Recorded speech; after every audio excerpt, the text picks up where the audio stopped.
Okay, so I did my battery test, which is all it was a battery test, and I've written down the statistics for the first battery, which was the original, because I got two original batteries for the GD95, and because there were some problems with it, it never flew more than a few minutes.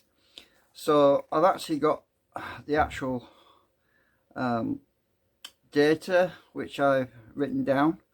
So the original battery, which is number one, we started at 100% on the cell, on the battery, but there was obviously a high impedance problem, which is indicative of the battery being weak, or as you could see from the flight, which is the videos are following after this, the actual battery voltage was going on, the percentage was going all over the place. Basically, that means that the cell is weak and that the impedance of the cell is bad, basically.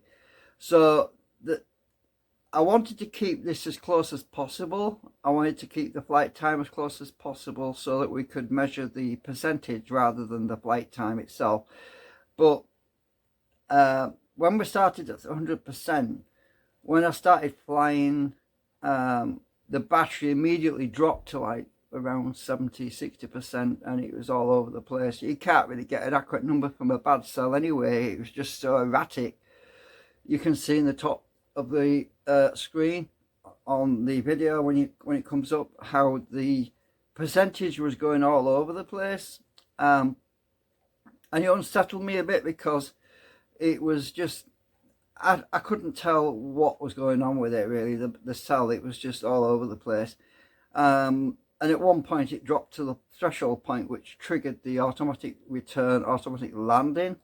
So the GPS took it off a little bit, and I wasn't a little bit over the road. I didn't want it to go over there, but I brought it back with the remote control.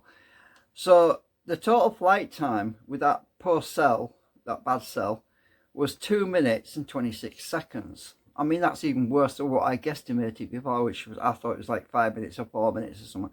But it's 2 minutes 26 seconds, and it ended as near as I can work out, because as I say, the percentages were all over the place.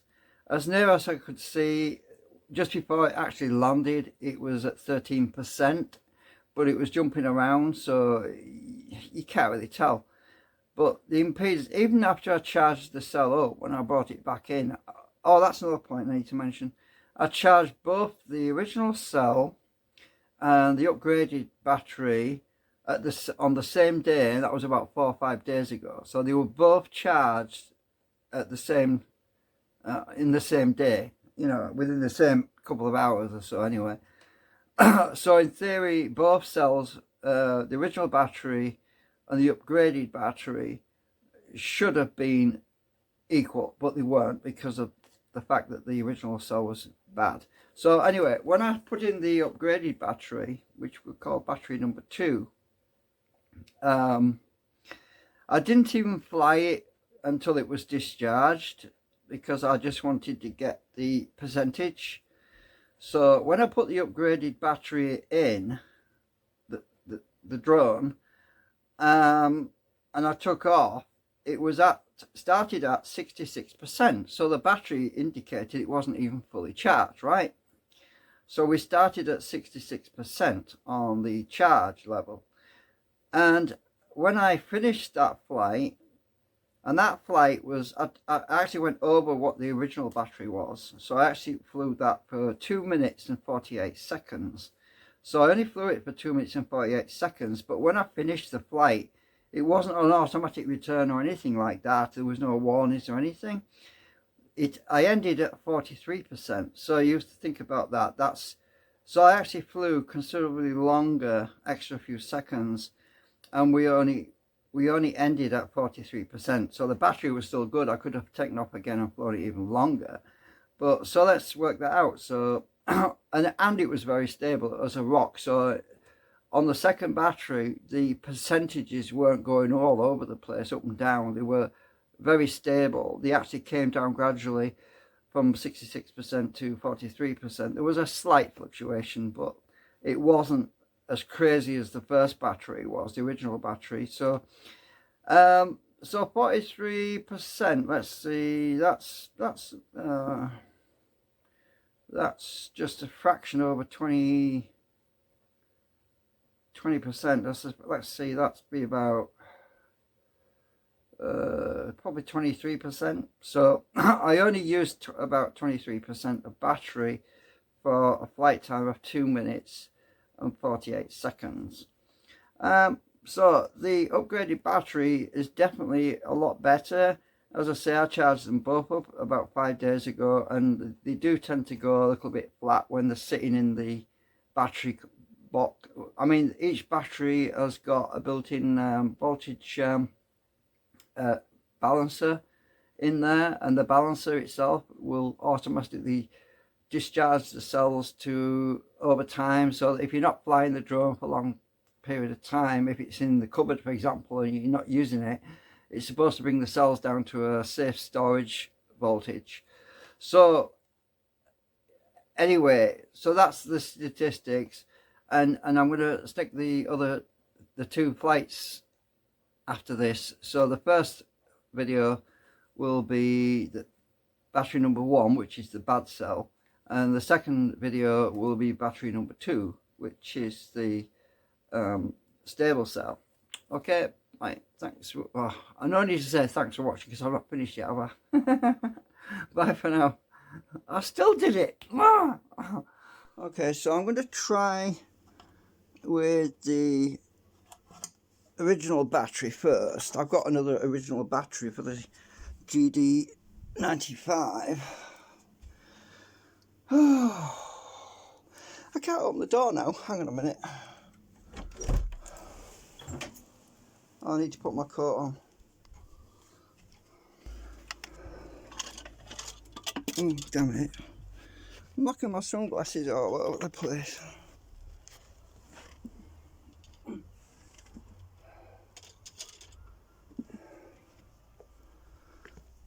I want to see if I get the satellites. Hang on a minute.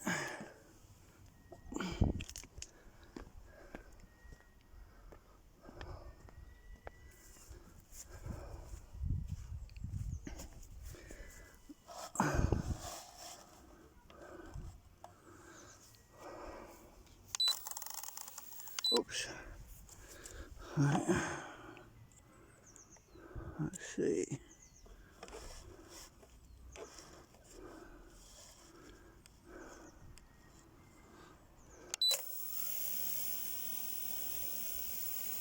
I ain't got any satellites yet.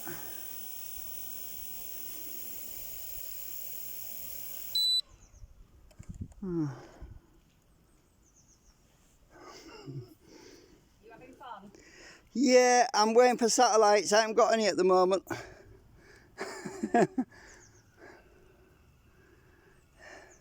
Oh, I've got them now.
Okay, so the first battery, as I expected, was extremely unstable, and it's run out of juice after just, well, you saw how long.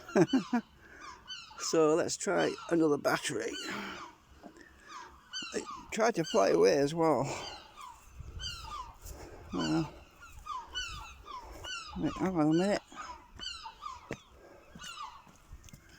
Let's find.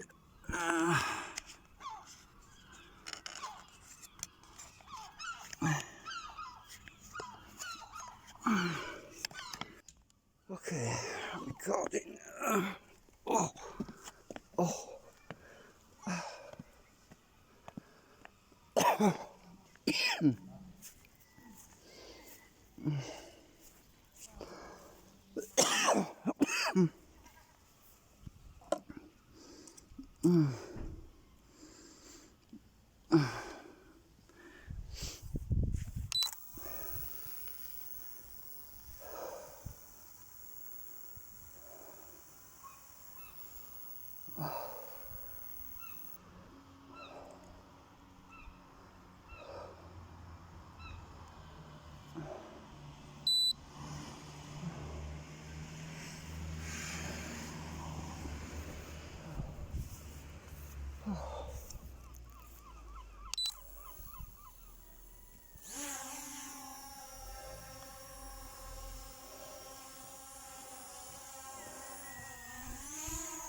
Are you alright, Natalia? Yeah, good, thank you. This other battery's a lot better than the other one. Yeah, it's better. Yeah. Did you see my YouTube video? No, I took the internal battery that was in the other drone, the crap one that's unstable. You know that for DRC, it keeps crashing all the time. Took the cell out of that one because it's the same voltage and everything. Put it in one of these and put it in there, and it flies a lot longer. that's interesting. Yeah, I only got 4 or 5 minutes out of the other battery, and these cells, they say they're 2,200 milliamps, which is a lie. It's not true. They're actually more like 1,000 milliamp hours.